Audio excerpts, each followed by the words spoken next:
করে তাদের গায়েও চুলকানি পচড়া নামতে পারে এবং সেখানে ভূমিদস্যুরা যেন সেখানে একটা কিচ্ছু নেই, একটা মাছ মারতে গেলেও পাওয়া যায় না, হয় নদীর পানি সেটা যেন তারা না পারি তাও যেন একটু খননের ব্যবস্থা করলে এগুলি কাজ হাতে নিলে আমরা পারবো না। একটা একটা করে নদী নিয়ে বিতাড়িত করে ভূমিদস্যুদেরকে বিতাড়িত করে জমি দিচ্ছা এবং আমরা আরো যেন সুন্দর সুষ্ঠুভাবে আমাদের দখল ভরাট বন্ধ করে সমন্বিত পুনরুদ্ধার মাস্টার প্ল্যান পরিষদের আহ্বায়ক নদী পরিবেশ বিশেষ করে নগরে ইদানিং তো আরো বিশেষ করে বিসিক থেকে শুরু করে বেশ কিছু কলকারখানা হয়েছে আমাদের এখানে, বিশেষ করে আরো একটি বড় প্রতিষ্ঠানগুলো বিভিন্ন কলকারখানাগুলো করেছে এবং মানুষের জনসংখ্যা বেড়ে গেছে, যার ফলে দূষিত এবং বর্জ্য পদার্থ বেড়ে গেছে। কিন্তু আমরা দেখেছি এই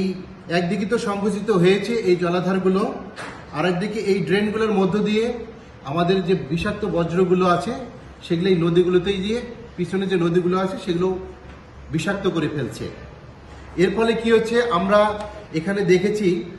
আশেপাশে বেশ কয়েকটা বিল আছে আর কি, বিশেষ করে আপনারা দেখবেন যাবেন আর কি আপনারা, বিশেষ করে রাজশাহী নগরের যে পাশে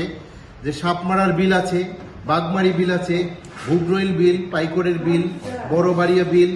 এবং এমনকি কর্ণাহার বিল,